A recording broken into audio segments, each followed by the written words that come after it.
Grabe naman yung comment mo na yan sa akin, idol. Oo nga, isa akong content creator. Pero, mahirap gumawa at mag-isip ng iko-content para mapanood nyo, di ba? Lalo na ikaw. Lagi kang nasa aking mga videos, nagko-comment ka. Napakahirap sa tulad ko at saka sa tulad ng iba. Yung iba nai-stress ng dahil sa mga comment na ganyan, na hindi nakatanggap-tanggap. Ano? Kagaya sa comment mo na yan, hindi na yan makatao. Oo, sabihin natin, matanda na ako. Sabihin mo, ganyan, tama ba yun? Hindi naman tama yan. Nakakaano lang anuhin na mismong lalaki pa ang magko-comment sa akin ng ganyan na supposed to be babae, di ba? Matanggap ko naman, hindi ako na-stress ng ganyan, pero ano, ano lang din natin, iayos lang din natin yung comment natin, di ba? Depende sang-ayon doon sa kung ano ang video na napanood mo sa akin. Dapat ganun yung sagot mo, hindi yung napakalayo tapos sobrang ano pa yung patungkol sa akin. Alam niyo sa totoo lang, napakahirap na magbigay ng saya sa mga tao, lalo pa kung halimbawa ano. Bakit akala mo ba matanda talaga ako? Hindi ako matanda. Hello. Tingnan mo nga ang itsura ko. Tingnan mo nga yung asawa mo. Tingnan mo yung asawa mo.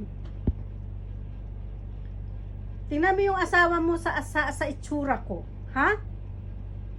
At saka tingnan mo yung itsura mo.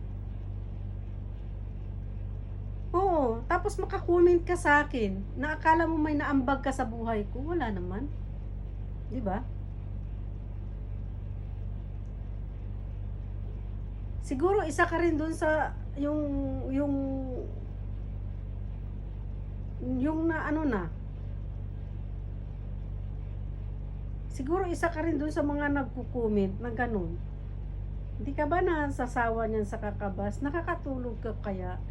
Nangiti ka pero kung isipin mo yung mga reply ng mga content creator na binabash mo, hindi ka tanggap-tanggap. Nakikita dyan yung pagkatao mo, kaya ka ganyan. Alam mo, kung hindi ka masaya sa buhay mo, dapat i-share mo yung mga ano mo, mga nakaraan mo sa kung sino mang kaano mo. 'Di ba? Kung ikaw ano, malungkot ka sa buhay. Ako, masaya akong tao eh.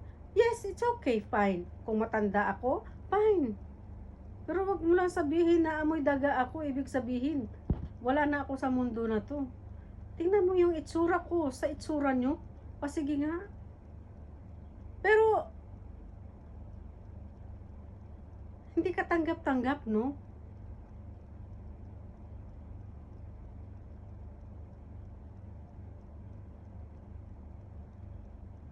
Nawala tuloy ako sa sarili. Pero ganun pa man, hindi mo pwedeng sirain yung araw ko kasi may kliyente ako pagkatapos nakabasa ako ng ganyan. Kung iba-iba lang babae, mawawala na, ititigil na yung mga ano niyo kasi sobra na yung pangbabas niyo, yung iba below the belt. Pero sa akin, wala yan kasi kung tutuusin, mas patay na daga ka pa kaysa sa akin. Sa totoo lang. I assure you. Okay?